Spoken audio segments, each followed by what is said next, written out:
Hola y bienvenidos a Gritones Podcast. Aquí creemos que cada persona tiene una historia increíble esperando ser contada. Una que puede inspirar, motivar y cambiar perspectivas. No importa de dónde vengas o lo que hayas vivido. Lo que te hace único tiene un valor inmenso. Prepárate para descubrir el poder del grit. Ese empuje que nos hace seguir adelante incluso cuando el camino se pone duro. Y para escuchar historias reales que nos recuerdan que todos tenemos algo especial que aportar. La inspiración está bien, pero la acción es mejor. Entra a brauliofileteo.com y suscríbete a mi newsletter personal, El Grit en la Vida Cotidiana, donde comparto herramientas y reflexiones íntimas para que cada día cuente. Y no te olvides compartir, picar a la estrella, activar la campana o seguirme, dependiendo de la plataforma donde nos escuches, para que el algoritmo juegue a nuestro favor y más personas puedan descubrir estas historias. Esto es más que un podcast, es una celebración del viaje en esta dimensión. Nuevamente, bienvenidos. Antes de presentarte al invitado de hoy, déjame hablarte rápido de dos cosas. Una, Accesalud, y dos, la receta Grit. ¿Por qué? Porque después de años de emprendimiento y cientos de horas en gritones, he visto que sin salud no hay historia que contar. Por eso, cofundé una plataforma donde puedes volver a tener un médico de cabecera que realmente te acompañe. Échale un ojo a citas.accesalud.com, primero con X, Axe, y luego con S, Salud, Accesalud, y descubre cómo funcionan nuestras consultas totalmente virtuales. Y si quieres aprender la fórmula que me tomó más de 40 años desarrollar, sígueme en redes donde comparto retos, eventos y contenido para que transformes tu historia con grit. Me llamo Braulio Fileteo y esta es la historia de Alex García Foodman, experto en la creación, gestión y desarrollo de modelos gastronómicos. Y es interesante porque a pesar de tener 15 años de una increíble carrera, a los 18 años se convirtió en padre y su vida quedó en suspenso. Y no fue hasta que se dio cuenta que ha sido su principal motor y tesoro para crear restaurantes exitosos. Te dejo accionables y 5 puntos clave que aprendí en nuestra conversación. 1. Ser un papá presente. 2. Emprender no es para todos. Hay que tener el ADN adecuado. 3. La marca del negocio evoluciona contigo. 4. Lo tedioso suele ser lo importante. Y 5. Lección aprendida merece ser compartida. Aquí la tiene. Mi queridísimo Alex García, qué gustazo tenerte en Gritones. Bueno, sabes lo emocionado que estoy por la estima que te tengo y por la admiración, güey. Entonces voy a aprender un chingo. Bienvenido, brother, bienvenido. Braulio, muchísimas gracias. O sea, la emoción es mía, la admiración es mutua, y que me hayas abierto un espacio en tu programa, en este nuevo espacio que estás armando. He visto otros episodios de gente que has invitado y la realidad es que es un honor que hayas pensado en mí para compartir, más bien que me permitas tu espacio para compartir mi historia y un poquito de lo que estoy haciendo actualmente, amigo. Te agradezco mucho. No. Y perdona allá afuera que tengo voz de Alberto Vázquez o que parece que me fui a echar unos mezcales o tequilas a Garibaldi, pero ando batallando ahí con la garraspera. Y déjame empezar preguntándote, ¿por qué inventaste que te mordió una serpiente en plano desierto del Sahara, güey? Ahora veo por dónde va. Esta historia ya sé quién te la contó, pero no lo inventé. O sea, fue 100% real. Iba caminando descalzo. A ver, es un contexto de que uno de mis sueños era conocer el desierto de Sahara. Tuve la oportunidad de pisarlo con una persona muy, muy especial para mí. Y soy fanático de la fotografía. Tú conoces esa parte de mí. Soy una persona que el tema audiovisual lo tiene muy, muy sensible. Y vi una montañita, estaba el amanecer perfecto. Voy caminando descalzo y me percaté que al lado del pie tenía una cabeza de estas serpientes como de cuernos, la serpiente diablo creo que se llama. Y de ahí se hizo una historia completa de qué hubiera pasado si me hubiera picado en medio desierto. Uf. ¿Por qué esas ganas de pisar el desierto del Sahara? Por la lejanía, porque creo que era unos espacios. Otra cosa que me puedo considerar es que soy aventurero. Entonces me gusta irme a lo lejano, muchas veces solo, otras acompañado, pero la realidad es que el desierto del Sahara lo traía muy, muy, muy metido en una historia que necesitaba cumplir en mi vida por el misticismo, por lo lejano que está de todo y porque es el desierto más grande del mundo. Entonces, parte de eso era la intención de pisarlo y lo logré y hoy en día agradezco infinitamente poder haberlo hecho. No regresaría, pero agradezco infinitamente haberlo hecho. Vamos a darte el beneficio de la duda porque dicen que realmente era una conchita que estaba ahí en la arena, pero tú dices que era una pinche serpiente diablo y no sé qué. Pero bueno, vamos a darte ese beneficio. Decías aventuras, güey, decías viajes, incluso viajar solo. A mí, la verdad, me hubiera encantado hacerlo más. Hoy tú sabes que estoy felizmente casado y con 2 chiquitines, pero viajar solo me parece que es brutal. ¿Qué significa para ti viajar solo? Creo que va a sonar a cliché, pero creo que viajar solo te ayuda a descubrir cosas que quizás no sabías que tenías. A mí viajar solo me ha dado batallar. Antes me preocupaba mucho estar solo antes de. Esta es una historia que sí me cuesta a veces un poquito trabajo contar, pero a mí me costaba mucho trabajo estar solo por diferentes situaciones que pasó en mi vida. Pero viajar solo me ha dado que puedo estar conmigo y que soy muy feliz estando conmigo, que puedo probar lo que yo quiera de comida sin que nadie me limite, que puedo caminar a la hora que yo quiera caminar, que puedo salir, regresar al hotel o a donde me esté hospedando a la hora que yo quiera sin limitación alguna. Y me ha dado también conocer a personas que no creí conocer o no pude haber conocido con alguien más. Creo que viajar solo sí me ha fortalecido como para hacer lo que hago hoy en día, me ha fortalecido mucho y más para poder saber realmente qué es lo que quería hacer con mi vida. Este tema de hacer lo que se te dé la gana, básicamente, esta sensación de libertad, ¿dirías que únicamente hoy la consigues viajando?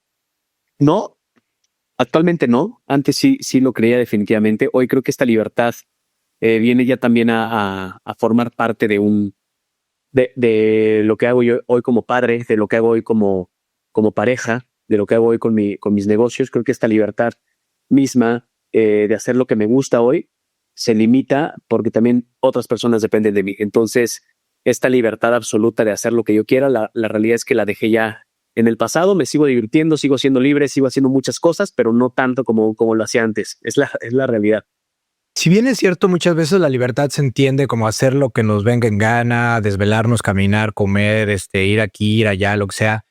Fíjate que en lo personal yo hoy veo la libertad, porque es uno de mis 3 principales valores, como la libertad desde dónde lo hago, o sea, libertad de no sentirme con miedo recurrentemente o la libertad de poder sonreír cuando todo está mal, ¿no? La libertad de la frustración, sentirme libre de cualquier emoción negativa. Ese es, y a lo mejor suena muy pinche cliché también, pero no me importa.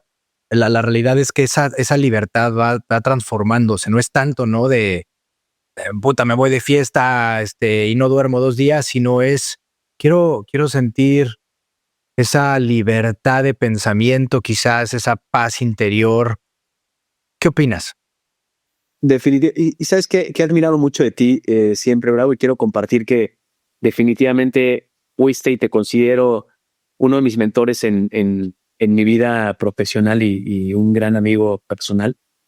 Y creo que he admirado mucho esa parte de ti de que siempre nos has podido transmitir cosas interesantes que quizás no es tan perceptivo como en personalmente, pero sí estoy completamente de acuerdo contigo. Ahorita hablando de libertad en un tema personal, amo poder compartir el tiempo con mi hijo, por ejemplo. Ahorita soy papá a tiempo completo y poder compartir el tiempo.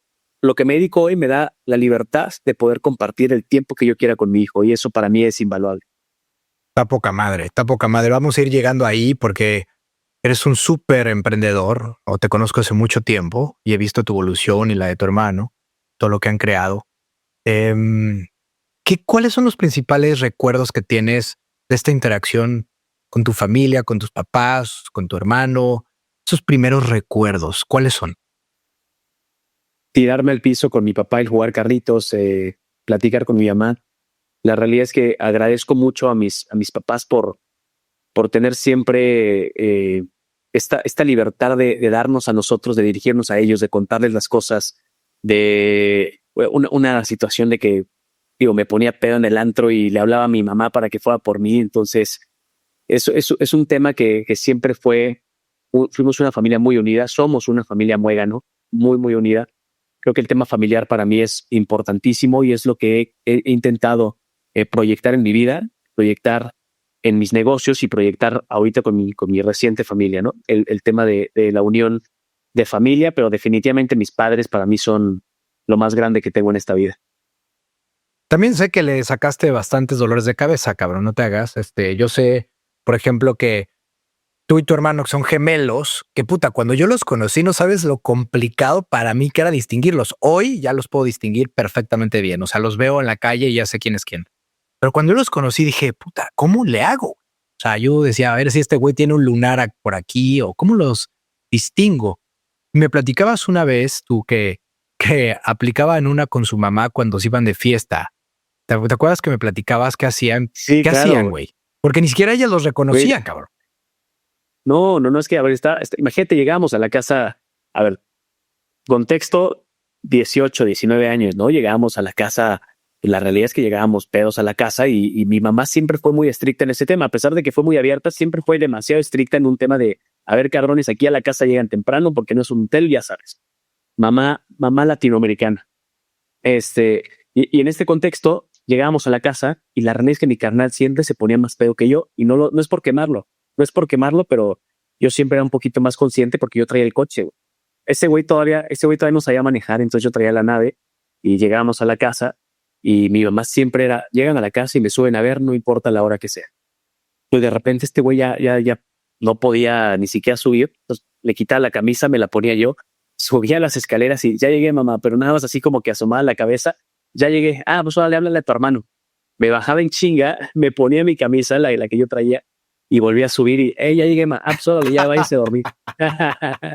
Siempre fuiste Y varias, tan cercano a tu carnal.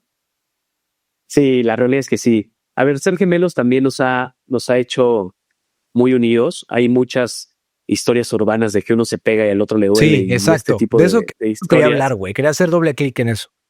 Y la realidad es que no. Creo que sí compartimos un vínculo. ¿Sabes lo que nos pasa mucho? Nos pasa mucho de que yo inicio una frase y él la termina. O de repente estamos en una plática y los dos soltamos un comentario exactamente igual en el mismo momento. Eso sí lo tengo que reconocer. Es un vínculo místico, no sé cómo llamarle, pero de que él se pega y a mí me duele, la realidad es que no. Pero sí, la realidad es que nuestra cercanía siempre ha sido muchísima. Nos vistieron iguales hasta los 10 años, güey. Eso sí, se lo reclamo a mis papás hasta la actualidad. O sea, cómo se atrevieron a hacer eso. Y esa parte también nos hizo a cada uno querer tener su propia personalidad, sus propios amigos, su propio camino. Y creo que también es muy sano, ¿no? Que a pesar de ser gemelos y compartir muchas cosas, cada quien pueda dedicarse hoy a lo que le gusta y tener sus propios círculos. Ahora, hay teorías, güey, que hablan mucho acerca de los gemelos y de lo que dices, ¿no? De puta, le pegas a uno y lo siente el otro. Pero no has sentido, vamos a llamarlo, una premonición, una intuición, un presentimiento cuando no estás con él, de que tienes la necesidad de hablar con él y que puta, de repente le hablas por teléfono, Eric, puta, güey, qué bueno que me marcaste porque se me acaba de ponchar la pinche llanta, cabrón, ¿no? ¿No Sí, pasan esas cosas? sí. Y también va en este comentario de que repetimos muchas frases. De repente sí, o sea, hacemos muchas cosas, Grau, que son inexplicables, ¿no? No sé, muchas veces ya hasta nos preguntamos así como que, oye, güey, ¿cómo vas vestido? Porque nos da una pinche hueva llegar a una reunión vestidos del mismo color, güey. Entonces este güey ya me manda una foto, me dice, oye, llevo playera negra, llévate Qué blanca. cagado, qué cagado. Y cuando no No nos manches. preguntamos nada, llegamos a la reunión con el pinche mismo color, güey. Entonces, sí es una conexión inexplicable que amo a mi hermano, lo admiro mucho. Eso quiero también recalcarlo. Admiro mucho lo que hace, la creatividad que tiene, el ojo que tiene para hacer lo que hace hoy en día. Lo admiro mucho, la verdad. Ahora, todo suena muy bonito, a poca madre, pero honestamente me interesa saber si han tenido desafíos, si han tenido conversaciones difíciles, porque me parece que, y hoy lo valoro más que nunca, Alex, el tener la capacidad de tener conversaciones difíciles. Muchísimas personas, me incluyo yo, le huíamos a las conversaciones difíciles, ¿no? Cuando no te gusta algo por la razón que sea, o cuando quieres expresar lo que piensas, o cuando dices, güey, pues no está chido esto o tal cual. ¿Has tenido ese tipo de conversaciones difíciles con tu hermano? Sí, digo, la realidad es que como todo hermano, ¿no? Pero sí tengo que reconocer que en un inicio nuestra comunicación no fue la mejor. Nuestra comunicación como hermanos, por el mismo sentido de que cada quien quería tener su propio camino, su propia historia, y sí tuvimos falta de comunicación. Yo también me fui a vivir fuera de Cuernavaca un rato, entonces también perdimos un poquito de contacto. Me empecé a dedicar a otras cosas, a otras cosas, y perdimos un poquito de comunicación y lo retomamos hace poco. Somos socios de trabajo, entonces muchas veces no estamos de acuerdo con las decisiones que tomamos. Muchas veces hay que confrontarnos para hacerle saber el uno al otro, él a mí y yo a él, que le estamos cagando y que no estamos haciendo las cosas bien, o que quizás la visión que tenemos en ese momento no es la correcta. Nos cuesta mucho trabajo la realidad aceptarlo, pero creo que hoy más que nunca, a nuestros 37 años, puedo decir que tengo la mejor comunicación con mi hermano y agradezco mucho que haya evolucionado a cómo nos vemos hoy, ¿no? Hoy somos capaces de mentarnos la madre, abrazarnos y seguirle chingando juntos y seguir desayunando juntos y que nuestras familias se sigan llevando, y eso es increíble. Ahora, ¿qué tanto se jalaron mutuamente durante su crecimiento, no? Por ejemplo, llegando a qué estudiar. Cada vez que hablamos acerca de este tema en el podcast, la verdad es que todos coincidimos, yo y los invitados, que quién va a saber qué chingados hacer a los 16, 18 años, cabrón. O sea, nadie sabe a qué te vas a terminar dedicando. Es muy complicado. Y luego, puta, que te pidan elegir una carrera si no sabes, ¿no? ¿Qué es lo siguiente que vas a hacer ese mismo día por la tarde, ¿no? Entonces, en tu caso y tu hermano, ¿cómo fue ese proceso para decidir carrera o para decidir estudiar o no estudiaron? ¿Qué pasó ahí? Siempre me autoproclamé yo el mayor. O sea, esa fue una autoproclamación. O sea, yo siempre Órale. quise tomar esta parte de hermano mayor. ¿Y él lo acepta? Sí, siempre lo he aceptado. La realidad es que siempre me busca para momentos como hermano mayor. O sea, y los consejos y esa parte. Y aparte digo, mi chip, por la historia que tengo, mi chip cambió muy rápido. O sea, la realidad. ¿Y si naciste tú primero o él nació primero? Mi mamá dice que nació primero él y luego yo nací 5 minutos después. Pero platicando ya con un tema más clínico, más de doctores, comentan que el que primero se engendra se pega hasta atrás. Entonces, por eso mi hermano Ok, nació antes. Sí, ok. somos gemelos de la misma bolsa, univitelinos. Entonces, viene esa parte, pero también por personalidades, creo que tomé el papel del hermano mayor siempre. Y a la fecha digo que tengo 2 hijos, mi hijo biológico y mi hermano, que también es mi otro hijo, güey. ¿Y cómo fue entonces ese proceso de escoger carrera? Digo, seguramente hicieron deporte o algunas cosas que veremos si hablamos al respecto, pero particularmente el tema de saber qué se querían dedicar o qué querían estudiar.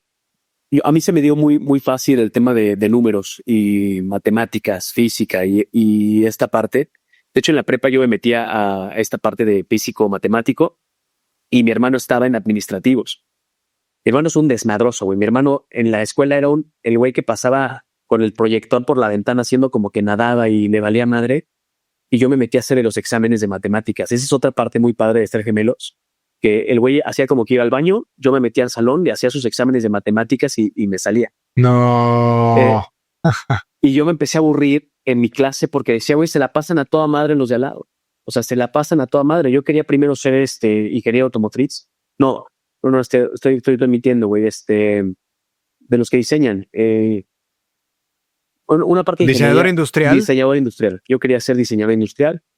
Y después escuchaba el desmadre del salón de mi hermano y yo quería estar con mi hermano en su salón. Pues me salgo y me paso al área administrativa, que es cuando le empiezo a agarrar mucho amor a toda esta parte de administración, de números y Oye, güey, demás. tengo que preguntarte esto, güey, con todo el respeto a la pareja de Eric y a tu pareja actual, con mucho respeto, pero no me digas que no pasaba eso también, así como te cambiabas de salón, güey, hacías exámenes por tu carnal, tu mamá no lo reconocía en la madrugada cuando llegaban de la fiesta, güey.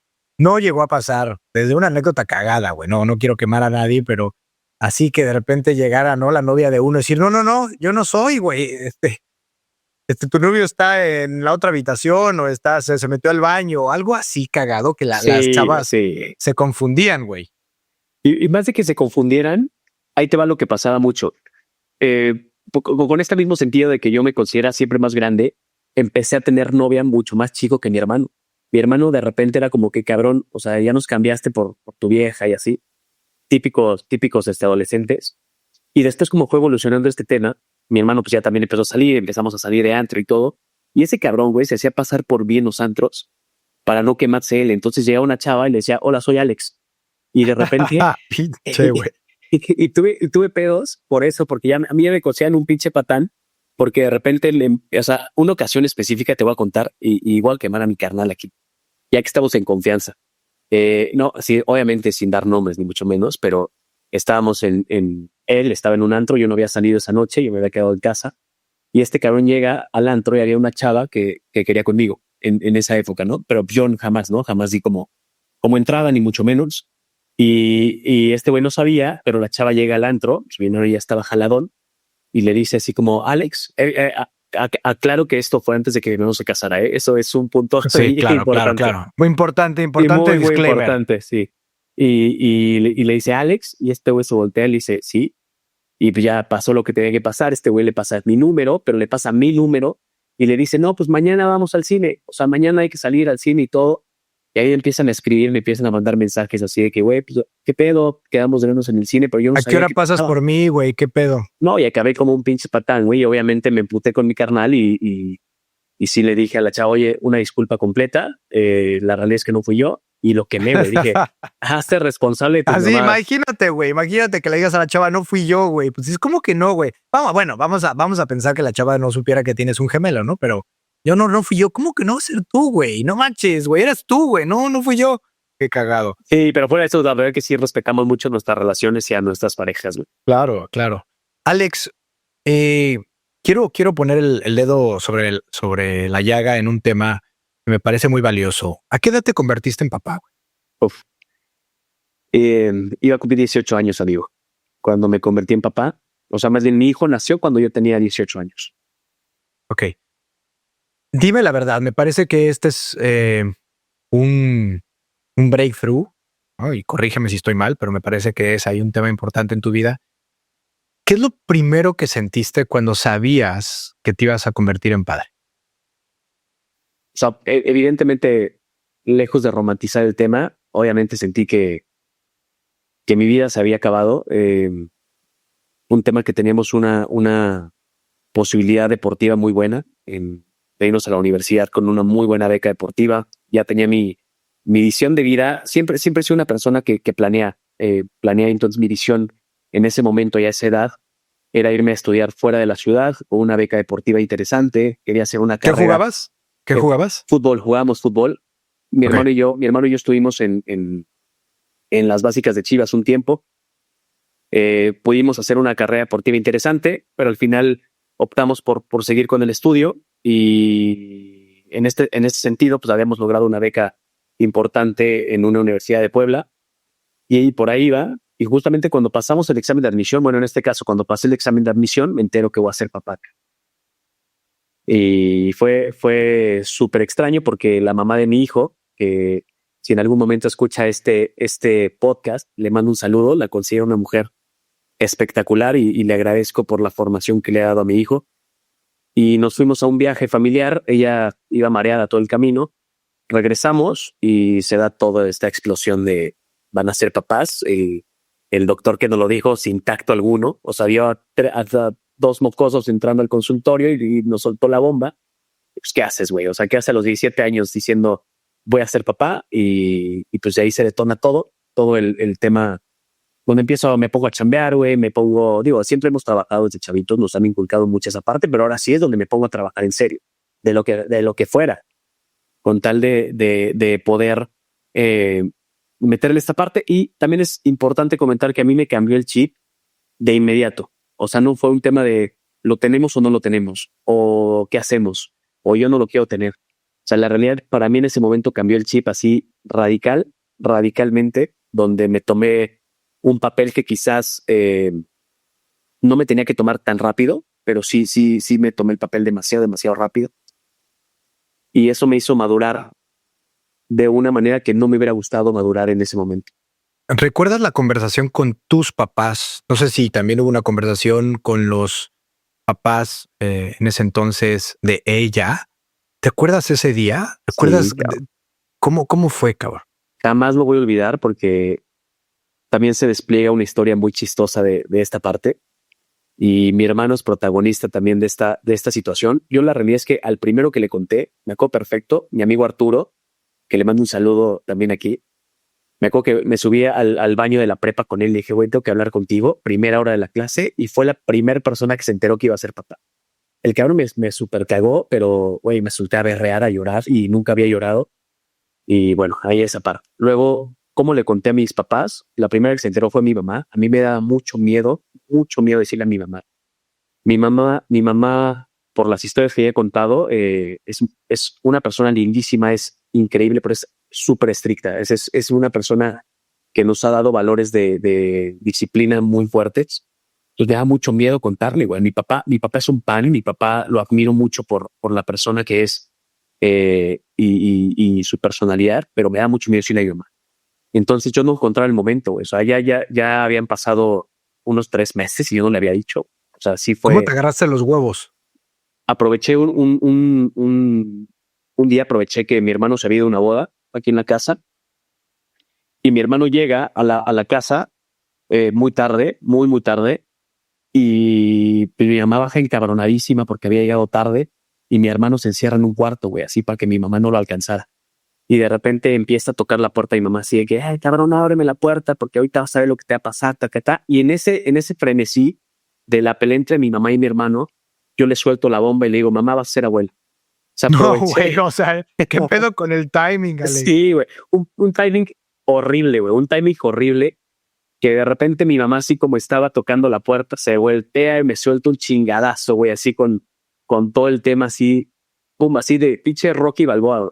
Entonces, pues ya se soltó la bomba, empezamos a platicar y la realidad es que lo tomaron mucho mejor de lo que yo esperaba. La realidad es que eh, sin el apoyo de ellos no hubiera podido hacer lo que hago ahora, pero lo tomaron muy bien. Ya después hubo una comida donde pude contarle a mi papá mucho más de frente, güey, mucho más sensato, más centrado también.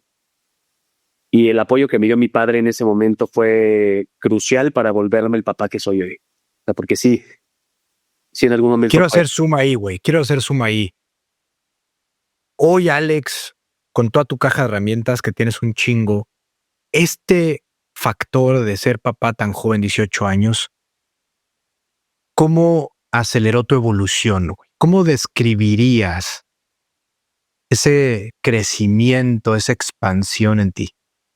Lo podría describir como un motor que me llevó de 0 a 100 en 3 segundos, güey, porque la realidad es que siempre me he considerado una persona emprendedora. Definitivamente mi vida siempre la iba programada para ser mi propio jefe a lo largo de mi vida. No sé en qué momento, pero a lo largo de mi vida iba programado para hacer eso. Yo creo que el ser papá tan joven me ayudó a salir a chingarle y a de verdad buscar las cosas que yo tenía que hacer para poder subsistir. También me hizo entrar a otras chambas que la realidad no disfruté, que era más pues, por ganar lana, güey, por necesidad. Claro. Pero creo que sí me hizo evolucionar mucho y entender la forma de cliché de no vas a entender a tus papás hasta que tengas hijos y la realidad es que con hijo mi vida cambió radicalmente. Unas veces me puse a pensar así, ¿qué hubiera sido qué hubiera sido de mí si no hubiera tenido a mi hijo en ese momento? Claro, claro, claro. Es un nivel de conciencia superior, cabrón, que tengas la capacidad de decir hoy, es lo mejor que me pudo haber pasado. Y hoy justo quiero preguntarte eso. ¿Qué significa para ti ser papá, güey? Eh, Creo que he tomado muchas pláticas con este tema del ser papá y de haber sido un papá tan joven. Pero digo que creo que para todos es distinto, ¿no? En el momento que se da, con la situación que se da. Mi situación fue evolucionando porque sí sufrí, a pesar de que tenía el apoyo de mis papás desde joven. La realidad es que hubo un momento en el que me vi, de acuerdo a mis medios, de acuerdo a lo que yo ganaba, viviendo en un departamento de interés social, güey, un rato, porque eran las capacidades que yo tenía económicas en ese momento. Y lo que me hizo evolucionar y valorar muchísimo a mi hijo, güey. O sea, no tienes idea cómo disfruto hoy que parezca mi hermano, cabrón. Eso es una anécdota que tuve es que la primera vez que fui a reunión de padres de familia en la escuela que él está actualmente, no me dejaron entrar porque me dijeron que necesitaba una carta firmada por los papás. Entonces, esa historia también ha sido muy divertida. ¿Qué dijiste? No, yo soy el papá. Sí, Ok. pinche cara de mocoso que traía, güey, imagínate. Pero sí, ser papá para mí es el mayor tesoro que he tenido en mi vida, ver evolucionar, ver cómo son afines a ti, cómo a pesar de que quieren ser como tú, tienen su propia personalidad, de cómo los apoyas. Ser papá para mí es el regalo más increíble que he tenido en mi vida, amigo. Qué chingonería. Totalmente de acuerdo, güey. Es el mejor oficio que existe en este planeta. Vamos al emprendimiento, güey. Vamos al emprendimiento. A ver, ¿desde dónde se origina esta sensación de emprender? O sea, ¿cómo lo articulabas hoy? A ver, el tema del emprendimiento está como de moda, ¿no? Y es cool tener las startups y fundraising y socios y tal, y el pitch deck y la chingada, ¿no? Pero puta, güey, hace 10, 15, 20 años, imagínate, o sea, no existían ni siquiera palabras como existen hoy para definir el ecosistema emprendedor. ¿Cómo lo articulabas o qué sentías, güey? Decir, puta, es por ahí, güey. O sea, yo no puedo trabajar para alguien más. ¿Cómo te expresabas al respecto o cuáles eran las sensaciones? Tuve una influencia muy fuerte de mi papá. Puedo nombrarlo como la persona que me inspiró más a ser emprendedor porque en nuestra niñez o en el pasado, mi papá, perdón, también ando un poquito malito. Mi mamá fue una empleada muy exitosa. Mi mamá tiene una carrera exitosísima como empleada, principalmente en áreas de gobierno. Y mi papá, por contraparte, siempre tuvo negocios propios, ¿no? Tuvo desde el clásico videocentro, que era muy famoso en esas épocas, una tienda de maquinitas y todo. Y yo siempre recuerdo que mi mamá casi nunca estaba porque se iba a trabajar, pero estaba mi papá. Mi papá lo recuerdo más con nosotros, jugando con nosotros todo el tiempo. Y yo creo que eso me inspiró mucho a querer tener como esa calidad de vida con tiempo. Definitivamente el tema emprendedor para mí hoy en día que me ha tocado dar pláticas de este aspecto, definitivamente creo que no es para todos. Creo que hay algo que yo le llamo el ADN emprendedor que tienes que tenerlo para poder dedicarte a esto. Pero antes me moría, mi bravo, te lo juro que me moría y mi visión era completamente distinta a la que tengo hoy. Decía, quiero vestirme de traje todos los días, quiero llegar a mi oficina súper chingona, quiero de repente tener un chingo de trabajadores, era una visión completamente distinta, emprender antes a la que tengo hoy en día.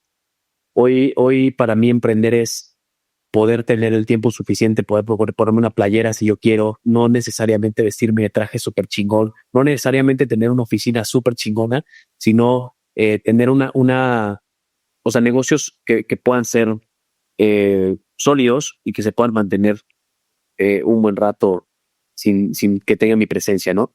Pero definitivamente mi perspectiva del emprendedurismo ha ido evolucionando a lo largo de mi carrera.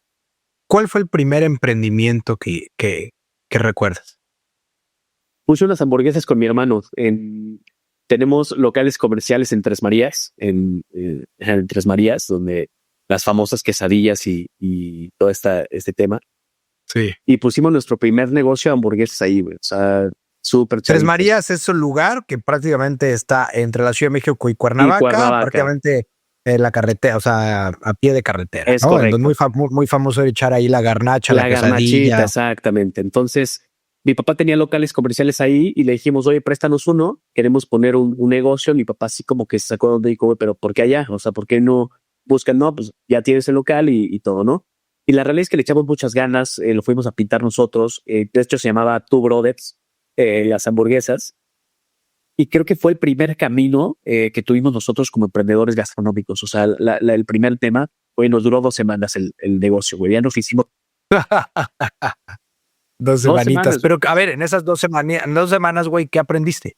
Pues que es una chinga, güey. O sea, la realidad es que nos duró 2 semanas porque era una putiza llevar los insumos y de repente que nadie se paraba, güey. Y decíamos, güey, o sea, no mames, ¿por qué nadie viene? Güey? O sea, la realidad es que aprendimos que era una chica y que no realmente, porque nosotros pensábamos que era una buena idea, realmente era una buena idea. Y eso fue el primer trancazo que nos llevamos y el aprendizaje. Y después de este tiempo, yo me fui un ratito a trabajar al gobierno, al municipio de aquí de mi ciudad, pero regresé a Vivo, regresé al camino correcto. ¿Cómo surge Azulengo? Azulengo es una marca muy conocida hoy en Cuernavaca. Azulengo tiene ahí una vibra muy particular. Puedo jactarme que yo conozco ese proyecto antes de su concepción y ha sido una delicia verlos crecer. ¿Cómo surge eso, güey? Azulengo surge, y creo que el actor intelectual de toda esta parte de Azulengo es mi hermano. Él estaba, y sí, estoy quemando mucho a mi carnal aquí, güey, pero la realidad es que todas las buenas historias que tengo en mi vida. Güey, vamos a entrevistarlo para que se Sí, defienda, güey, no te porque, preocupes, cabrón. todas las historias buenas que tengo en mi vida y de éxito y demás son con mi hermano, güey, al lado de mi hermano. Pero la realidad es que Azulengo nace, mi hermano se va de peda a Puebla. Mi hermano hubo un tiempo en el que era nini, güey, o sea, no hacía ni madres y se fue de peda a Puebla, ¿no? Un día se fue de peda a Puebla y de repente el güey siempre ha sido un cabrón demasiado visionario en cosas que faltan, o sea, en necesidades que hay que cubrir en ciertas zonas. Y se mete a un restaurante allá, no voy a decir el nombre para no darle promoción porque actualmente es competencia directa allá, pero se mete a este lugar y dice, güey, yo necesito poner este lugar en Cuernavaca. Entonces de repente el güey agarra con esta idea y me marca y me dice, güey, Alex, necesito poner esto en Cuernavaca. Le dije, ¿cuánta lana tienes, güey? Me dijo, no, pues no tengo lana, pero voy a vender mi coche. Y le dije, pues no mames, o sea, es un cabrón que amaba su carro, güey. Este güey tenía un vínculo con su coche, o sea, un pinche mocoso, güey, con un GTI hermoso. Tenía un vínculo muy fuerte con su carro. Dijo, no, pues lo voy a vender y voy a poner un negocio, pero tenía una visión muy volada, güey. Decía, quiero ponerlo en la mejor zona de la ciudad, quiero que el pinche piso sea de cristal y medusas nadando por abajo. Y le dije, güey, ¿cuánta lana tienes? No, pues tanto. Y le dije, güey, pues estás pendejo, güey, no te va a alcanzar ni para la cocina. Entonces, no soltó la idea, regresó, se tardó un poquito en lo que él pudo concebir todo el tema de la marca y demás. Pero yo recuerdo llegar a la casa y este güey haciendo pruebas de tacos de camarón en la cocina. Pero pruebas y pruebas y pruebas, güey, los probaba y pruebas. Y mi mamá empezó a meter mano en tema del sazón de la cocina y de repente empiezo a ver que todo empieza a tomar forma. No en un tema de infraestructura, pero al menos en la idea y en la concepción de la idea gastronómica, ¿no? Que al principio era vender tacos de camarón y caldo de camarón. En algún sitio, no sabía dónde, en algún sitio. Y empezaron a mejorar las recetas y se empezó a involucrar más familia. Mi papá se empezó a involucrar también en este tema de desarrollo. Y un día mi hermano se atreve a comprar 2 camiones de comida, güey. O sea, había dos vanettes que transportaban chocolate. Eran unas vanettes del modelo 85. Y compra 2, pero al final del día se le acaba el dinero y tú tiene que vender una para poder adaptar una vanette, volverla a un food truck y poder ofrecer sus servicios. Y estuvo muy, muy chistosa la historia porque se tarda un chingo en adaptar la vanette porque, güey, no teníamos ni idea. A ver, en ese tiempo los food trucks eran, o sea, no eran como lo que son hoy, ¿no? Que ahorita ya están regulados y existe. No, güey, creo que de puta era algo totalmente desconocido. ¿Ya estabas tú involucrado Sí. cuando el food truck nació? ¿Tú ya estabas No involucrado? con él, pero yo ya había tenido antes, que yo traje una marca a Cuernavaca de los tostitos preparados, no sé si los recuerdes. Yo esas Los tostitos preparados, fui la primera persona en traerlos a esta región de Morelos. Y bueno, esa historia te la voy a platicar un poquito más adelante, pero yo ya tenía experiencia un poquito con el tema de food trucks, porque la empresa como tal, se pueden, no hay tema, ¿va? Decir tema de marcas y nada. Nada, di lo que te pegue. Bueno, estaba PepsiCo. PepsiCo me contactó porque le gustó mi modelo de negocio y necesitaba un socio comercial para expandir toda la parte de la venta de tostitos, porque no sé si recordemos, hace tiempo Tostitos únicamente se promocionaba y se distribuía en el norte del país. Entonces necesitaban un socio comercial o un pinche mocoso pendejo en este caso, porque ahí viene la historia. ¿Por qué lo dices? Porque ahorita te voy a contar esa parte. Para poder expandirse para acá. Entonces empiezo a desarrollar el modelo de negocio de Tostitos. En ese tiempo me involucré mucho con la Coparmex aquí en el estado y con muy buenos amigos que tengo allí. Y empecé a evolucionar el concepto. Llegamos a tener 7 puntos de venta en la ciudad después de evolucionar la marca. Y es cuando me busca PepsiCo, me hace firmar un contrato donde me dan un food truck, me dan carritos de punto de venta para ponernos por toda la ciudad. Y yo estaba emocionadísimo, güey, porque dije, no mames, o sea, ya la pegué, voy a hacer franquicias de esto, Pero lo que yo no leí es que el contrato, las letras chiquitas decía que todo lo que yo creara le pertenecía a PepsiCo, güey. Entonces, hubo un punto en el que el negocio ya había evolucionado de una manera tan interesante que te arrebataron el pinche me lo negocio. quitaron de las manos así de una manera frustrante, que sí, creo que sí ha sido una de las experiencias de emprendedurismo más tristes que he tenido, pero también me ayudó a aprender mucho esa parte. ¿Ese punto de quiebre fue cuando brincas ahora al proyecto de Azulengo? Así es. Bueno, después de ese proyecto, yo después de que acabé ya muy decepcionado de esta parte, me regreso a trabajar a gobierno y mi hermano seguía con el proyecto de Azulengo. Hubo un parteaguas en mi vida, Brau, en esta parte de que empecé a trabajar en gobierno, donde yo vi tantas cosas que perdí la fe en la humanidad y decidí renunciar. Y con lo que me pagaron, regresé con mi hermano y me metí un poquito de lanita ahí a lo que él creó. Pero para eso ya tenía el food truck, o sea, él ya tenía el camión de comida, ya lo había desarrollado, ya lo tenía completo. Y empezó con el registro de marca en ese momento de su camión de comida, que antes se llamaba Azul Marino, que no lo pudo registrar porque era un color primario. Y él estaba en esta búsqueda de crear un nombre, de crear una marca. Mi hermano es un diseñador gráfico brutal, es un diseñador gráfico que tiene una carrera muy importante en ese tema. Y salimos y yo ya me dediqué completamente con él. O sea, él cocinaba, él mesereaba y luego llegué yo saliendo de este trabajo de gobierno a meterme de lleno con él. Y abrí aparte una cafetería frente a Universidad La Salle aquí en Cuernavaca. Entonces teníamos los dos negocios al mismo tiempo, ¿no? Ya era... ¿También se llamaba Azulengo? No, esta cafetería, o sea, seguí todavía con el tema de los tostitos preparados, pero empecé con un local y luego lo amplié a 2 locales en frente de Universidad La Salle y tenía una cafetería que fue cuando empecé con mi tema de amor por el café, que actualmente ha evolucionado de una manera brutal. Y tenía los tostitos. Duramos ahí aproximadamente 2 años con este negocio frente a La Salle y empezamos a trabajar los 2 negocios al mismo tiempo. Pero en el momento que yo vi que Azulengo empezó a tomar importancia, fue cuando decidí dejar todo para venirme a apoyar a mi hermano al 100% con su idea de negocio. ¿Por qué se llama Azulengo? En otra peda, en Playa del Carmen, salió el nombre. Estamos en el BPM, estos festivales de música electrónica que hacían en Playa del Carmen, que actualmente ya no los hacen por diferentes temas, pero estamos en este evento que íbamos regularmente.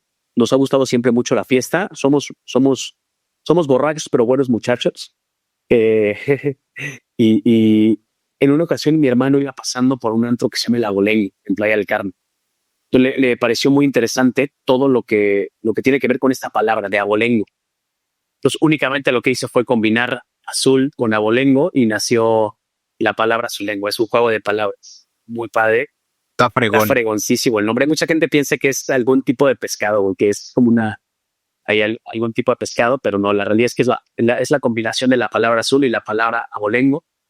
Nace Azulengo, actualmente ya es una marca registrada, llevamos cerca de 15 años con la marca, y evolucionando la marca con tropiezos, con muchas frustraciones, pero digo, ha sido una evolución padrísima de la marca.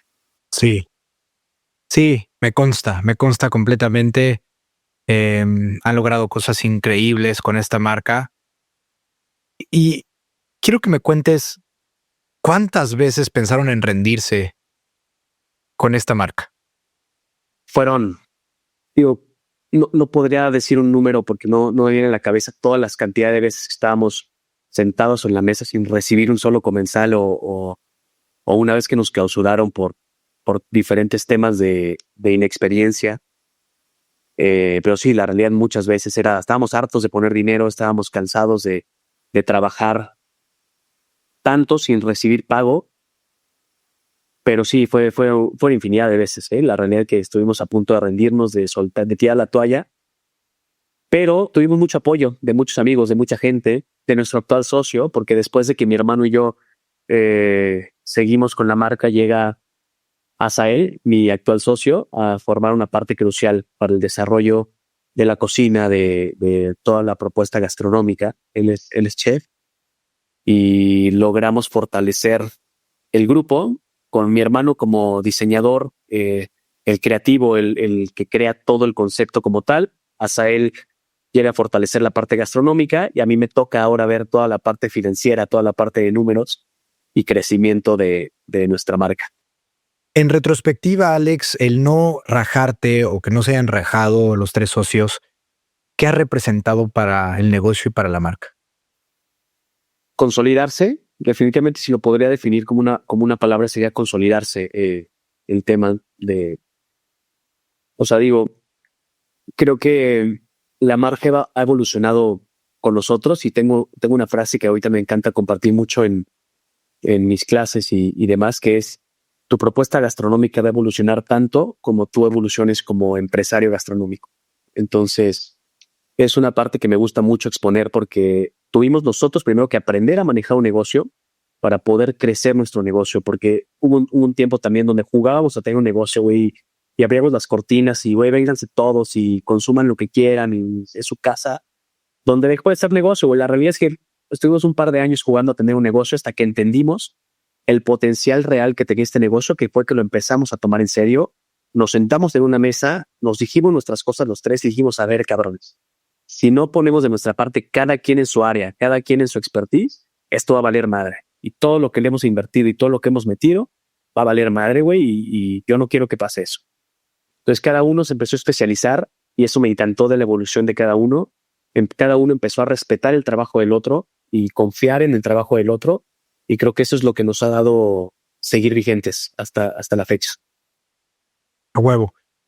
Fíjate que la comunicación, que ustedes la manejan muy bien en diferentes canales, pero la comunicación también del emprendedor me parece fundamental. Si hoy yo tuviera que elegir una materia en donde pudiera especializarme mucho tiempo atrás, sería en la comunicación y no tanto en saber hablar en público o en privado, sino el ser concreto, cabrón. El poder de la síntesis, el que en pocas palabras puedas expresar grandes ideas. Hoy, Azulengo, si lo pudieras definir en una oración, ¿cuál sería? Digo, nuestro eslogan, que me encanta, es un cachito de playa en la ciudad. Ese es Azulengo. O sea, Azulengo es traer la esencia de las playas más bonitas de México a una ciudad. Me encanta. Un cachito de playa en la ciudad. Podría definirlo, podría romantizarlo con más cosas, pero la realidad es que Azulengo es eso. Es un cachito de playa en la ciudad y nos ha encantado expresarlo así en todos los medios, redes sociales y demás, y la comunicación que hemos creado. Está poca madre. Platícame de Food Academy, cabrón. ¿Qué pedo ahí? O sea, ¿cómo toda esta evolución que has tenido, todos tus aprendizajes, incluso el ser papá joven, lo que viste en casa de niño, la relación con tu hermano, güey, el pedo con PepsiCo, Azulengo, Food Trucks. Hoy llegamos a esta academia. Platícame de eso. Háblame de eso. Foodman Academy es mi más reciente emprendimiento. Es una agencia que se dedica a la consultoría de emprendedores gastronómicos y nace recientemente, no tiene mucho que nació, pero la historia empieza porque empecé a consolidar mi formación como empresario gastronómico. Empecé a formarme en mi expertise, en mi área, que son las finanzas y la administración.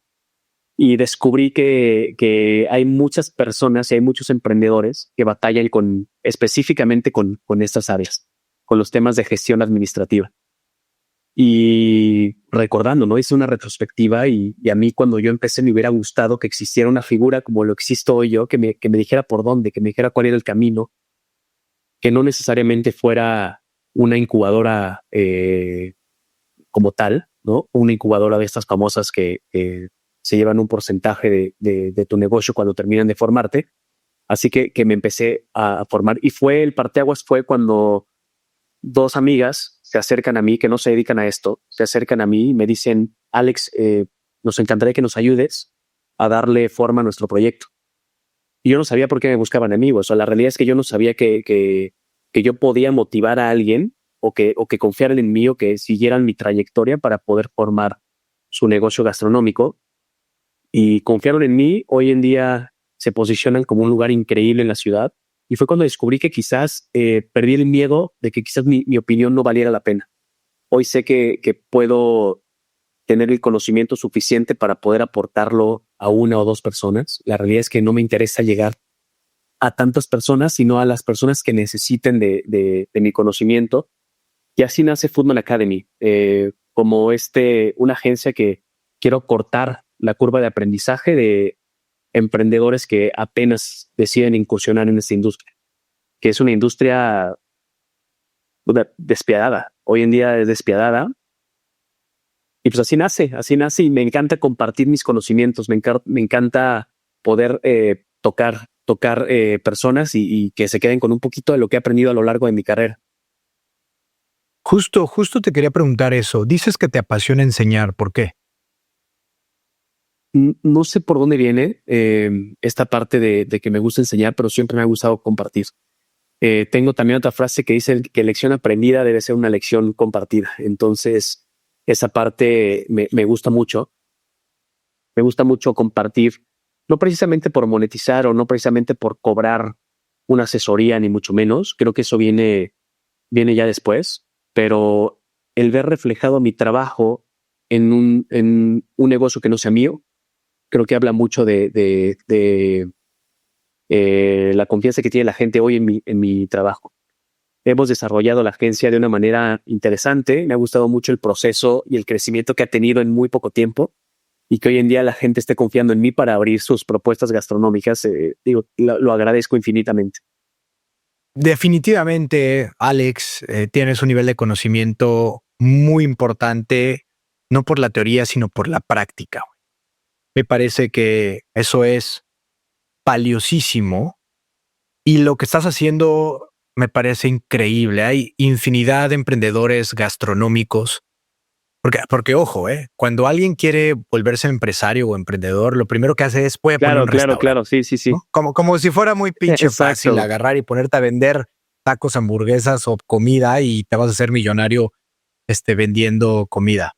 Sí es una necesidad muy básica del ser humano comer, alimentarse, pero ya hoy el nivel de competencia es feroz. Ya hoy muchísimas marcas se mueven más a un tema experiencial que una buena cocina per se, ¿no? Es qué valor me das, no solo de alimentarme, ¿no? Sino de poder tener estos happenings, ¿no? Durante el servicio, etc.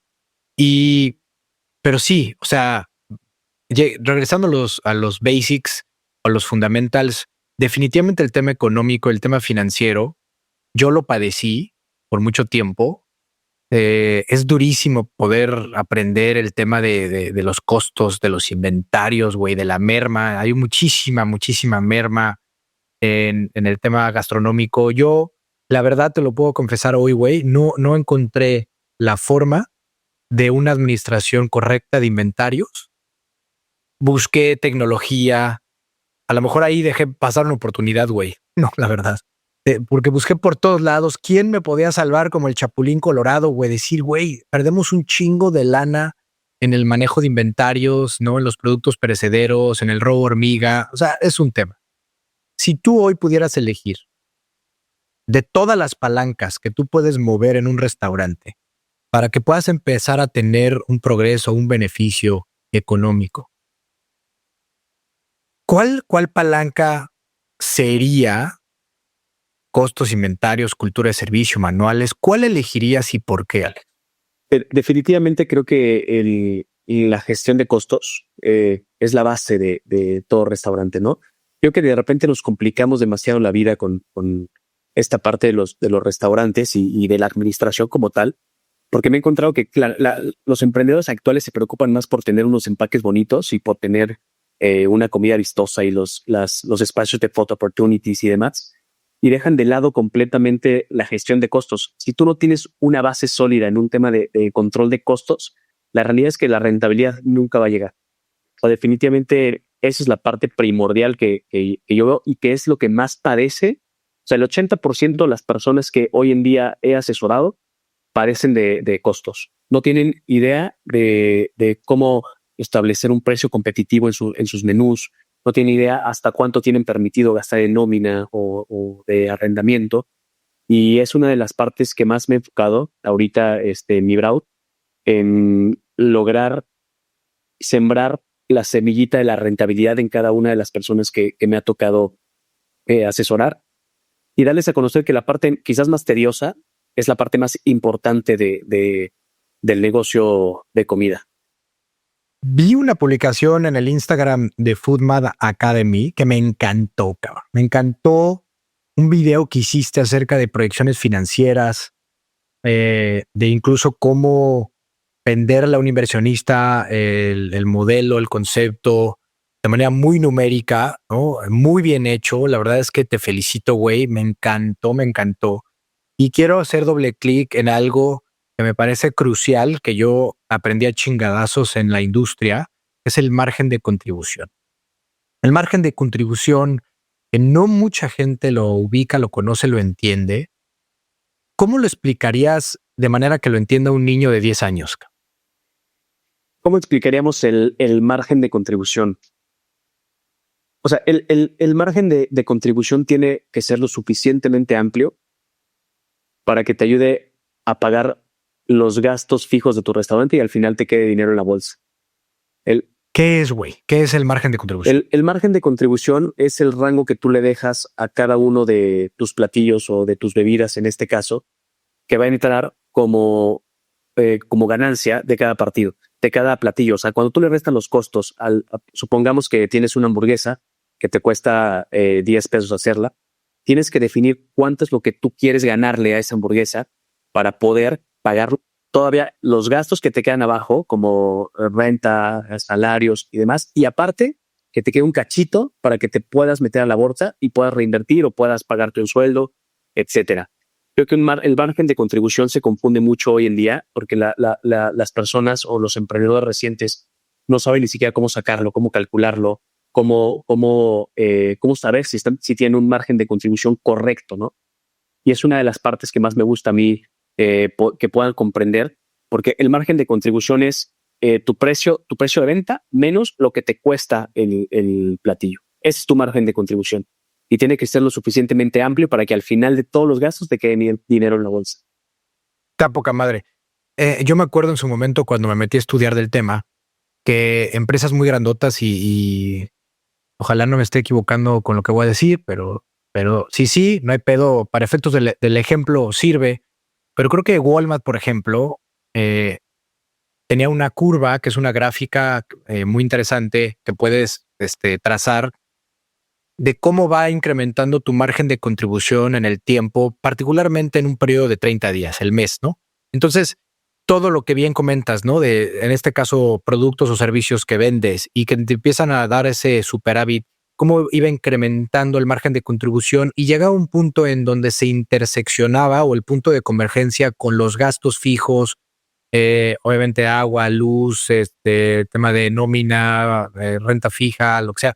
esos fijos, cuando cruzaba esa línea, esa curva, la línea, esa intersección, pues básicamente estás hablando de break-even, ¿no? Estás hablando de decir, puta, ya con mi margen de contribución, ya cubrí mis fijos.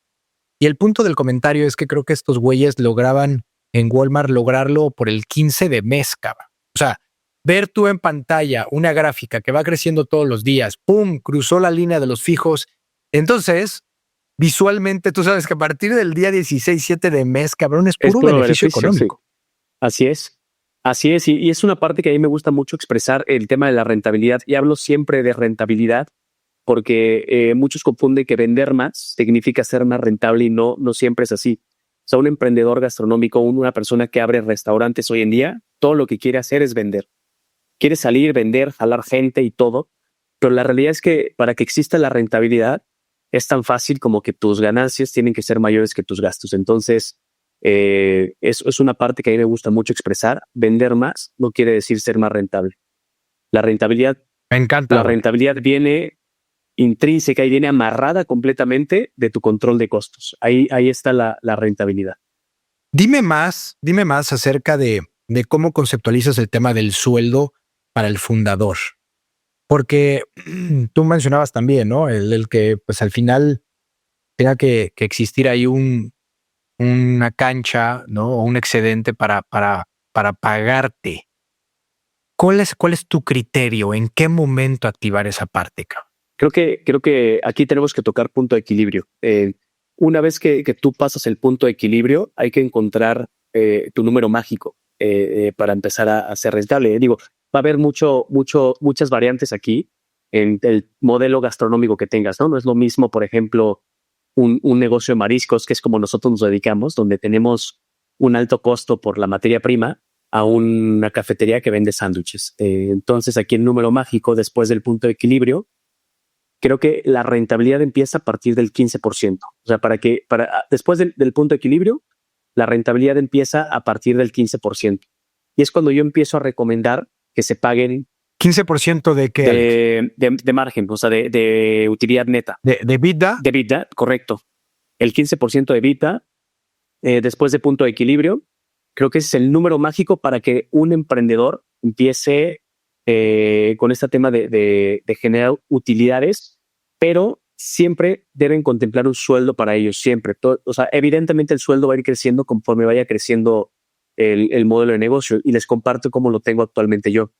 En cada uno de los negocios que nosotros abrimos, como actualmente somos operadores, o sea, el Grupo Azulengo actualmente se dedica a desarrollar los modelos gastronómicos, a recibir inversión y a operar los modelos de negocio. Entonces, en este sentido, nosotros, aparte de las utilidades, cobramos un sueldo por la operación, que es el 7% del total de las ventas generadas por el establecimiento. Okay. Que es lo que yo actualmente le estoy recomendando a los emprendedores. De todo lo que genere tu negocio, tu sueldo que sea el 7% de ese total.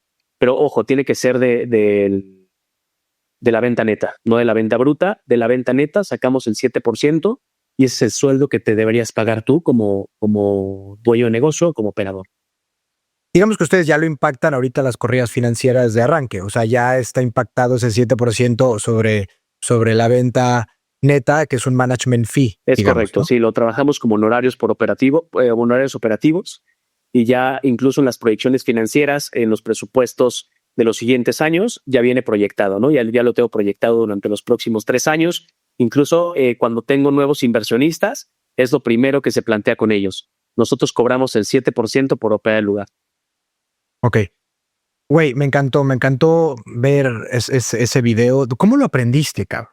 ¿Cómo lo desarrollaste, güey? Me ha tocado mucho hacer pitch financieros para socios en este sentido. Cuando nosotros empezamos a desarrollar una propuesta gastronómica, antes primero empezábamos por temas de imagen, de marca, de colores, de menú y demás. Y ahora lo empezamos completamente al revés. Ahorita ya empezamos primero a ver si la idea de negocio es viable, si podemos monetizar con ese negocio, porque tampoco nos podemos engañar intentando crear conceptos únicamente por amor, ¿no? Ahorita los conceptos ya van en una función completamente de rentabilidad, de poder monetizar esa idea de negocio.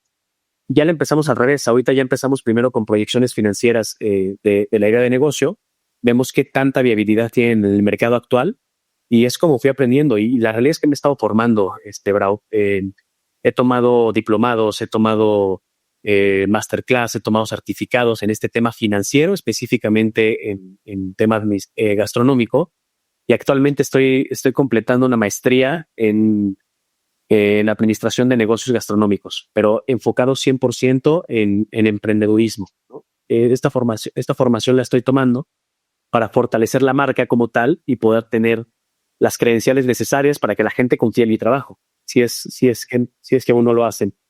Entonces, por eso me empecé a especializar en números. Soy administrador de empresas y me enfoqué 100% en los números y en estos KPIs que deberían estar checando todos los emprendedores, que no lo hacen. La realidad es que no lo hacen. Totalmente de acuerdo, totalmente de acuerdo. También ahí en Instagram vi los KPIs, ¿no? Que sugieres y ahí los porcentajes. Está muy bien hecho, güey. Muy bien hecho. Como todo lo que hacen, Muchas cabrón. gracias, La verdad, muchas gracias, muy bien. Muchas gracias. Ahora, un producto mediocre con una mejor historia es probable que se venda mejor que un mega ultra super producto que funciona maravilla, pero que cuenta una pésima historia. Y es algo que creo que ustedes han logrado hacer, contar buenas historias. ¿Estás de acuerdo? En un término de growth. ¿Qué me puedes decir al respecto? Hoy en día el storytelling es parte fundamental, pero fundamental de la venta de cualquier producto, ¿no? Y si hablamos en un tema gastronómico, el contar una historia que vaya completamente ligado a la narrativa de la marca es lo que va a lograr proyectar esta historia a través de las redes sociales, ¿no? Ahorita contamos nosotros, por ejemplo, contar una historia a través de la fotografía gastronómica, que en este caso la hace mi hermano y la impacta de manera irreal en redes sociales, pero sí soy fiel creyente que hoy importa mucho más un storytelling y una correcta estructura de costos antes que un platillo espectacular. Me ha tocado ver amigos que han sacado platillos espectaculares. O sea, no tienes idea cómo se han quebrado la cabeza por poner grandes platillos en mesa, pero carecen mucho de las otras partes, ¿no? Carecen mucho de poder proyectar el storytelling de su marca a través de redes sociales o incluso ni siquiera poder poner un margen de contribución correcto a ese platillo y acaban tronando. Y por la otra parte están los negocios con gran rentabilidad, con gran narrativa de marca, con productos medianamente buenos que no necesariamente tienen que ser malos, pero no tampoco son increíbles. Puta, que la rompen y la revientan, güey, porque la realidad de este negocio también venimos a hacer lana, no nada más a satisfacer paladares. Son experiencias. Viendo la hamburguesita que tienes ahí de neón atrás, está. Cabrón, yo creo que cualquiera puede ser una mejor hamburguesa que McDonald's. Definitivamente. O sea, entonces, oye, hago un paréntesis.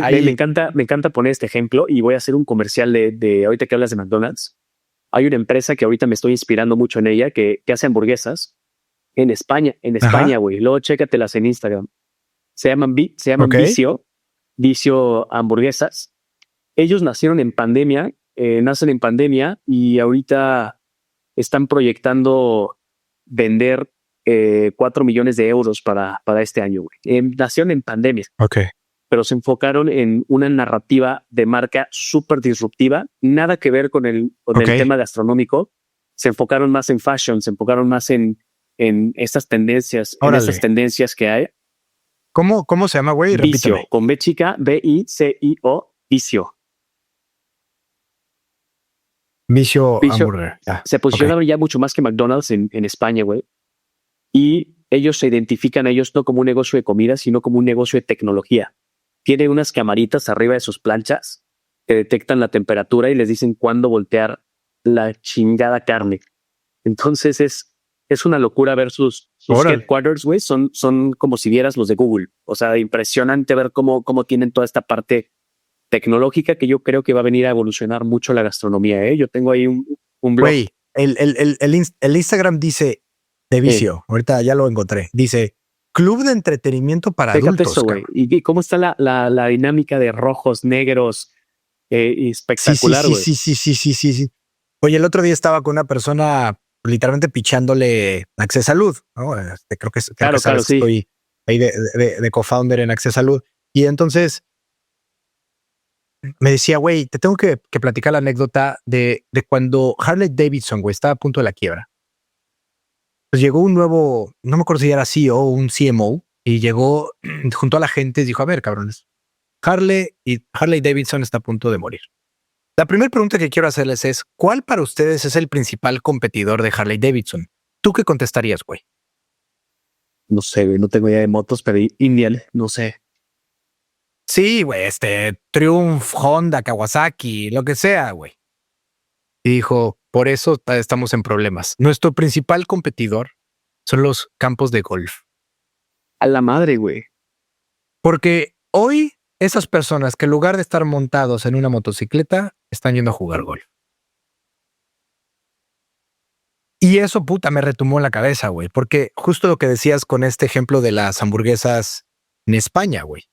¿Qué es lo que haces? ¿Cómo te defines? ¿Cuál es tu negocio? No, pues vendo hamburguesas. No, pues estás frito, cabrón. No, es un poquito la teoría del Océano Azul, que es un librazo que recomiendo, en donde tú tienes que crear una categoría, güey. En donde tú lo que estás buscando, un ejemplo que menciona ahí el libro de Yellow Tail, que es un vino ahí que sale un pinche canguro, en donde realmente los dueños de ese vino decidían ir para los que tomaban chela y coctelería. No querían meterse al mercado de los vinos, sino querían jalarse a toda la gente que no sabía tomar vino.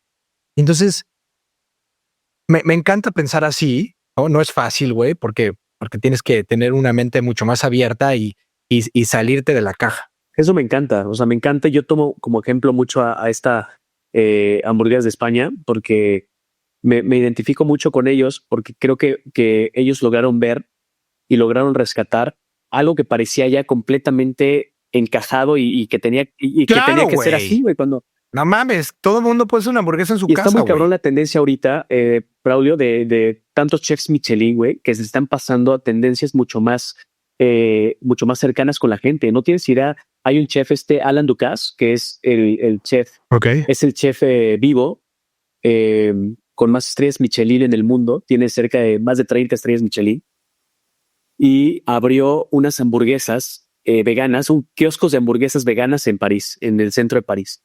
O sea, dejó ya su cocina sigue con sus restaurantes, evidentemente, pero está adoptando la tendencia de negocios de un solo producto, que ese producto sea un wheeler, que tenga una gran rentabilidad y empezó a expandir sus kioscos por todo París. Y hay muchos casos de chefs Michelin que están optando por abrir hamburgueserías, güey, de abrir, obviamente, no una pinche hamburguesería cualquiera, güey, obviamente con todo el sentido, con todo el contenido, con toda la estrategia. Increíble, increíble, increíble.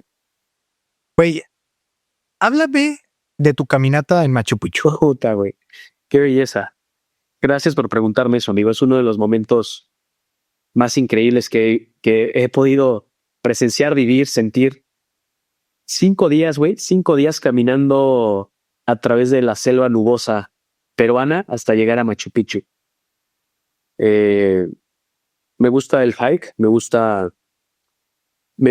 Un amigo fue el que me introdujo a estas partes de las escaladas de montaña. Creo que todos tenemos este proceso en nuestra vida, o somos ciclistas o somos subecerros, ¿no? Y a mí se me quedó la de subecerros y hicimos un par de montañas aquí en México. Nos fuimos a Lista o hicimos Pico de Orizaba. Y yo tenía muchas ganas de en estos viajes de hacer solo y tenía muchas ganas de conocer Machu Picchu, pero había visto tantas historias que no me gustaron, güey, que me desmotivaron. Porque era muy fácil llegar, güey. O sea, no era fácil, o sea, no fácil relativamente, pero literal, te montas al avión, llegas al pueblito de Aguascalientes, te subes a un tren y el tren te deja en Machu Picchu. Y al ser un lugar tan místico, yo no tenía ganas de conocerlo de esa manera y descubrí que había una caminata. Hay una caminata de 9, de 7 y de 5 días para llegar a Machu Picchu. Digo, tampoco estoy tan pendejo, güey. Entonces dije, voy a empezar de menos a más. Y empecé a hacer esta investigación de una caminata por 5 días y fue espectacular. O sea, vas caminando, vas llegando a pueblitos donde ¿Te fuiste sí, solo? solito, güey, me fui solito. Me fui cerca de 17 días a Perú, temas de gastronómicos. Siempre tengo retiros gastronómicos para inspirarme en tendencias, en adoptar nuevas cosas, en conocer. Y eso creo que también nos ha dado mucha sensibilidad con las tendencias nuevas, ¿no? Siempre estamos creando. Pero en este sentido, iba caminando por la selva. Obviamente, pues ya sabes, no todo el equipo, güey, la mochila, los bastones, los zapatos, güey. O sea, hay unas fotos ahí que luego te mandaré que me fascinan. Y vas conociendo gente de otros países, a los mismos pobladores, y te presentan la gastronomía como es de Perú, güey. O sea, llegas a las casas de las abuelitas peruanas y te hacen la comida. O sea, muchos dirían ceviche peruano, cosas así, que pues nada que ver, güey. O sea, la realidad es que te hacen la tradicional comida peruana y empiezas a tener una conexión con la naturaleza, güey. Obviamente sin señal, sin nada. Y mi intención fue documentar cada paso que daba. Fueron cerca de 100 kilómetros hasta llegar a poquito más de 100 kilómetros para llegar a Machu Picchu y fui documentando cada uno de los pasos que daba, las comidas que probaba, las bebidas que probaba y hice amigos y ya con uno de los guías quedamos de mandarnos un tiempo. Él me mandaba el ají amarillo y yo le mandaba jalapeño a Perú. Eso fue increíble. Y luego llegar a Machu Picchu y que se abra el pinche valle, porque aparte en este tipo de caminatas puedes entrar a Machu Picchu antes de que lo abran al público, güey, antes de que lo abran a las personas que entran en un horario Sí. normal. Gran premio, güey, gran mames. premio. Después de andar caminando 5 o más días. Qué lugar. ¿Qué pasó después? ¿Qué pasó después de esa caminata en ti? ¿Qué sucedió? ¿Qué cambió? Llegué a sentar cabeza, güey, llegué a intentar aplicar como que todo el misticismo que yo traía encima, güey, lo llegué a platicar evidentemente con mi familia, pero sí fue un tema para mí donde yo ya quise sentar cabeza. Yo era ingobernable, güey, ingobernable en un sentido de pareja, en un sentido de que quería hacer lo que se me diera la gana, pero encontré a una persona, digo, no sé qué vaya a pasar en un futuro, güey, pero tengo toda la sensibilidad de decir que me encantaría estar con esta persona lo que me queda de vida. Entonces, esa parte de Perú para mí, llegar aquí, poder estar ya, poder haber cumplido ese sueño. Uno, haber cumplido pisar el Sahara, haber cumplido el tema de viajar solo y esta caminata que hice, me hizo darme cuenta que puedo seguirlo haciendo, pero que hoy prefiero volver a formar una familia. Hoy prefiero estar completamente aquí centrado en mis negocios. Sé que en algún momento pueda llegar otra vez a hacer esto, pero actualmente quiero estar aquí. Estoy feliz de estar aquí. Me siento libre de estar hoy en día donde estoy, con las personas que estoy. A huevo. Y feliz de la vida. ¿Está mal ser ingobernable o qué? No creo que esté mal, güey, pero traía una visión completamente distinta a la que traigo ahora. No mames, yo lo digo porque a mí me traen cortito, yo creo. No, la verdad, güey, es que creo que te entiendo perfecto, coincido contigo. Siempre hay que matizar nuestra vida, creo, con cierto sentido de rebeldía. Creo que esa ingobernabilidad, de cierta manera, nos hace lo que somos también y nos hace parte del ADN del emprendedor. Es así, güey. O sea, si no estás buscando romper las reglas, no seas emprendedor, cabrón, ¿no? Ojo, se puede emprender de diferentes ángulos, pero entiendo lo que dices. Mi Alex, quiero ir cerrando la conversación. Está poca madre, pero sé que eres un emprendedor muy ocupado y no quiero quitarte más tiempo. Y voy a ir cerrando con preguntas rápidas. La primera tiene que ver con darle un poquito de cancha a la inteligencia artificial.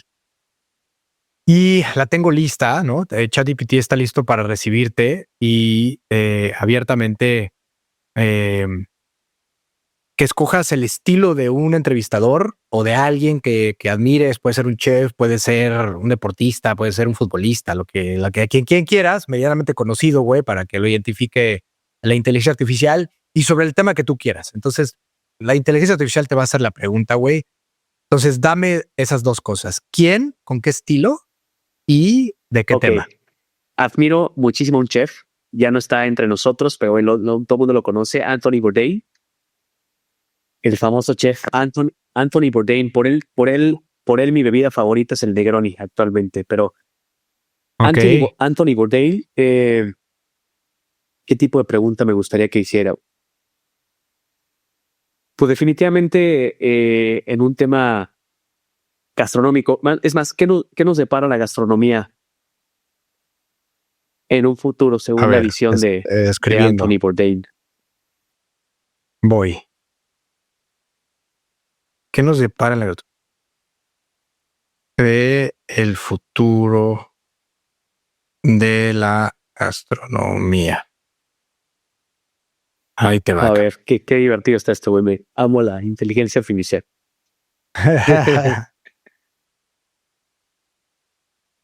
La comida siempre ha sido más que solo sabores en un plato. Es identidad, cultura y resistencia.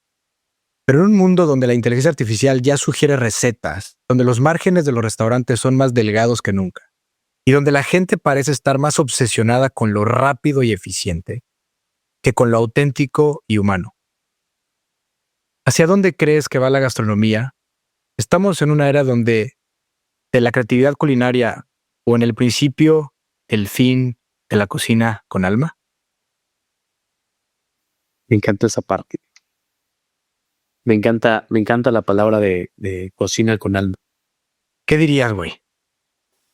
Creo que toca dos temas muy importantes y admiro tanto a esta persona porque a pesar de que era un chef disruptivo, muy disruptivo, una personalidad ingobernable, y me gusta mucho esa palabra, que admiro mucho por lo que le dejó a la cocina en un aspecto general, la figura que formó y la inspiración que me dio a mí para poder disfrutar de ciertos momentos, porque él era un cuate, mi bravo, que disfrutaba, güey, se venía a Tepito a comer y el güey lo disfrutaba como no tienes una idea y gozaba cada momento de la comida, y él siempre decía eso, o sea, dentro de lo práctico y que todo queremos rápido, nos está costando mucho trabajo sentarnos en una mesa y disfrutar el momento realmente. Y es la inspiración que nosotros traemos ahorita en lo que estamos creando es eso, es darnos el tiempo de poder crear una conexión alrededor de la mesa, en tema de servicio, en tema de musical, en tema de oferta, en tema de todo, crear una conexión importante con nuestro consumidor final. Déjame te digo que gracias a Anthony Bourdain, por culpa de Blanca, mi esposa, nosotros fuimos de luna de miel a Asia. Y no sé por qué diablos tenemos viendo un episodio de Anthony Bourdain de Cambodia, güey. Que al final del episodio, antes de cortar la toma, dice, oigan, se me olvidaba decirles que no dejen de probar las Happy Pizzas en Cambodia. Ah, pues órale, güey, ya. Corte A, estamos caminando en Cambodia, veo con Blanca Happy Pizza, digo, güey, no mames, esto lo recomendaba Anthony Bourdain, güey, La vamos a recomendó meternos. Antilo. Llega el mesero, güey, pedimos una pizza y dice, muy bien, señores, ¿quieren la pizza happy or very happy? La very happy. Bueno, güey, ¿cómo te cuento el pasón que nos dimos? Bueno, güey, güey, un nivel de THC de esa madre, no te puedo explicar. 2 días completos, güey. Yo volado, la verdad que Blanca casi no comió. Yo me tragué la pizza completa, güey. No mames. O sea, fuimos a Angkor Wat, cabrón. Me acuerdo del 10% de las pinches ruinas más famosas o de las más famosas que hay del trip que traía, güey. Qué cagado. Oye, güey, Qué cagado. ¿por qué en tu oficina tienes rollitos de billetes de 50 pesos en una liga ahí en una taza? Es para tener cambio a la mano, amigo. De repente, de repente las cajas de los negocios de, güey, necesitamos cambio. Yo aquí en chingas. ¿Por qué amas tanto el café? Puta, tengo una, no sé, es un ritual para mí. Muchos no lo entienden. Mi mamá no lo entiende, güey. Mi mamá es de las personas que toman Nescafé y a mí me frustra mucho esa parte. He intentado educarla un poquito con el café, pero no me interesa. Pero, híjole, no sé por qué, pero sí he encontrado un ritual, güey, un escape, un tema sensorial que antes era un hobby completamente, actualmente se va a volver un negocio, o sea, algo comercial, que estamos a punto de abrir una cafetería, y mi sueño siempre había sido tener una cafetería y no me atrevía abrirla porque no me creía lo suficientemente conocedor de café para tener una cafetería de especialidad. Y después de tantos años nos atrevimos, pudimos encontrar ahí grandes socios para poder hacerlo y vamos a tener nuestra primera cafetería de especialidad, amigo. Que te Me estaré invitas, invitando güey. pronto. Sí, güey, porque me Obvio, encanta el güey. pasé, güey. Me encanta el café, me encanta. Bueno, no sé. Me imagino que a lo mejor el buen Balta está involucrado. El güey lo conozco bien y es un gran conocedor del café, un gran barista. Entonces, puta, me da mucho gusto hablar, porque es bien difícil hoy encontrar un buen café. La verdad es que es bien complicado encontrar un lugar donde sepan servir café, güey, porque no es a ver, todo el mundo tiene café, güey, pero servir un buen café con el grano adecuado, con el tostado adecuado, con el molido correcto, es bien complicado. Sí, sí es complicado y más hoy en día que el café, como cotiza en bolsa y ha habido mucha escasez por temas de clima. O sea, se ha vuelto muy caro y muy valioso. Entonces sí esperemos que la gente pueda disfrutar de este espacio pronto. Si ahorita saliendo de tu oficina te encontraras 5,000 pesos tirados en la calle, ¿qué harías con ellos? Creo que lo metería a la cuenta de mi hijo, a la cuenta de ahorro de mi hijo, güey. Está a punto de irse a la universidad del cabrón. Entonces los metería directo a su cuenta de ahorro. Pues ahí lo tienen, público inteligente, conocedor. Alex García, eres un genio, hermano, resiliente y apasionado. ¿Quieres compartir tus redes, algún dato de contacto? Sí, por favor.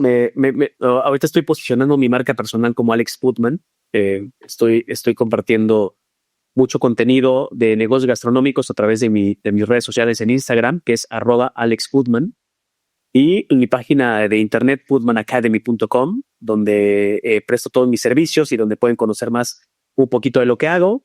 Y pues nada, sigan disfrutando de su día. Librado, muchísimas gracias. Te admiro muy cabrón, güey. Te admiro muy cabrón. Y nuevamente gracias por permitir compartir mi historia en tu espacio, amigo. Algo que quieras gritarle al mundo. Pónganse chingones. Esa es mi palabra, güey. Pónganse chingones, cabrón. ¿Quieres decir algo más? Nada, amigo. Nada. Te agradezco el espacio, nada más.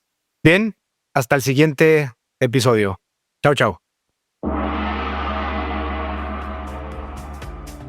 Y así cerramos otro episodio lleno de historias que nos demuestran que el poder de la experiencia es real.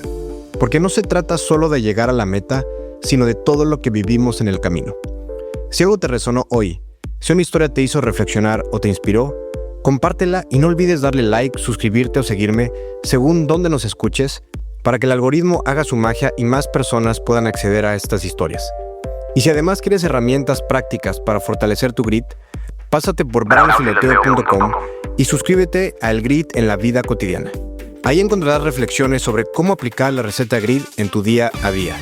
Y si la salud está en tu lista de pendientes, que debería estarlo, o necesitas un médico de cabecera omnicanal, en citas.accesalud.com, primero con X, Axe, y después con S, Salud, Accesalud, puedes dar el primer paso para tomar el control de tu bienestar. Recuerda, todos tenemos una historia y cada una tiene el potencial de cambiar algo en alguien. Nos escuchamos en el próximo episodio donde las historias continúan. Hasta pronto.